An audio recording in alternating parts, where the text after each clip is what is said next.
അപ്പൊ ഇനി നമുക്ക് ഈ ചേട്ടന് പണിഷ്മെന്റ് ഉണ്ട്. ഓക്കെ എന്താ? പക്ഷേ എന്തിന് ഇനി ഇതിന്റെ പുറത്ത് അതും കൂടെ? പക്ഷേ ഉണ്ടല്ലോ, പക്ഷെ നിങ്ങൾ രണ്ടുപേരുടെയും ഈ എനർജി കണ്ടിട്ട് എനിക്ക് ഒരാൾക്ക് പണിഷ്മെന്റ് ആയിട്ട് ഇത് കൊടുക്കാൻ എനിക്ക് തോന്നുന്നില്ല. ഓക്കെ, അതുകൊണ്ട് നമ്മൾ ഇതൊരു ടാസ്ക് ആയിട്ട് ചെയ്യാൻ പോണ്. അതായത് ഒരു ഡിബേറ്റ് ആണിത്. ആൺകുട്ടികളാണ് മിടുക്കന്മാർ അതോ പെൺകുട്ടികളാണോ മിടുക്കികൾ എന്നുള്ളതാണ് നിങ്ങൾ പറയേണ്ടത്. അപ്പൊ ആൺകുട്ടികൾക്ക് വേണ്ടി ചേട്ടൻ വാദിക്കും, പെൺകുട്ടികൾക്ക് വേണ്ടി അനു ചേച്ചി വാദിക്കും. Ready? Ready. So time starts now. ആണുങ്ങളാണോ പെണ്ണുങ്ങളാണോ മിടുക്കന്മാർ മിടുക്കികൾ എന്ന് ചോദിച്ചു കഴിഞ്ഞാല് ഈ പെണ്ണുങ്ങളെ പിന്നെ ഒരു കല്യാണം കഴിച്ച ഒരാളാണെങ്കിൽ തന്നെ ഈ പെണ്ണുങ്ങളെ സഹിക്കുന്നതും കൊണ്ടു നടക്കുന്നതും തീറ്റി പോറ്റിക്കുന്നതും തീറ്റ കൊടുത്ത് പോറ്റുന്ന ആണുങ്ങൾ തന്നെയാണ് മിടുക്കന്മാർ. ശരിയാട്ടാ, ആണ് മാത്രമേ ഉള്ളൂ ഈ ഭൂമിയിലെന്ന് വിചാരിച്ചു. നിങ്ങൾ എങ്ങനെ ഈ ജനറേഷൻ മുന്നോട്ട് കൊണ്ടുപോകും? ആണ് മാത്രമേ ഉള്ള ദൈവത്തിനോട് എനിക്ക് ദേഷ്യം വരുന്നത്. അങ്ങനെ ഒരു ലോകം ഈ ഭൂമിയില് പെണ്ണുങ്ങളില്ലായിരുന്നെങ്കിൽ നിങ്ങൾ എങ്ങനെ വായി നോക്കുമായിരുന്നു? വേണ്ടെന്ന് വായി നോക്കണ്ട, ഒന്നും വേണ്ട. സ്വസ്ഥത, സമാധാനം, ശാന്തി ഇതെല്ലാം കിട്ടുമായിരുന്നല്ലോ. അപ്പൊ ഞങ്ങൾ പെണ്ണുങ്ങൾ എന്ന് പറഞ്ഞിട്ടുണ്ടെങ്കിൽ പെണ്ണുങ്ങളാണ് വീട് ഭരിക്കുന്നത്. ഞങ്ങൾക്ക് ഒരേ സമയം എത്ര കാര്യങ്ങൾ ചെയ്യാൻ കഴിയുമെന്ന് അറിയാമോ?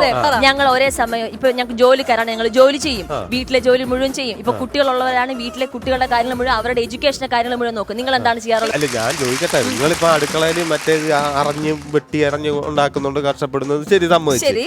ഈ നമ്മൾ പണിക്ക് പോയിട്ട് അത് കൊണ്ടുവരാതെ എങ്ങനെ?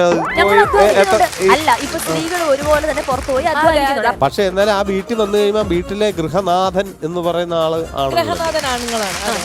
ശരി, ഞാൻ ചോദിക്കട്ടെ, അങ്ങനെയാണെങ്കിൽ എന്തുകൊണ്ടാണ് ഇപ്പൊ റേഷൻ കാർഡിൽ ഇപ്പൊ പെണ്ണുങ്ങളുടെ പേരിലേക്ക് മാറ്റിയതിന്റെ കാര്യം?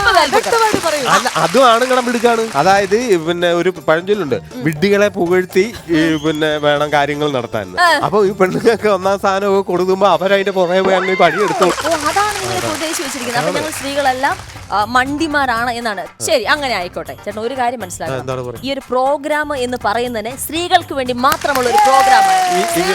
അല്ല, അത് ഞാൻ ചോദിക്കട്ടെ, അപ്പൊ ഈ പ്രോഗ്രാമിന്റെ ഡയറക്ടർ, ഈ പ്രോഗ്രാമിന്റെ പിന്നെ ഇപ്പൊ ക്യാമറ അവരൊക്കെ പെണ്ണുങ്ങളാണ്. അവരുടെ മിടുക്കൊണ്ടാണ് ഇതൊക്കെ അങ്ങോട്ട് പതിയുന്നത് ക്യാമറയില്.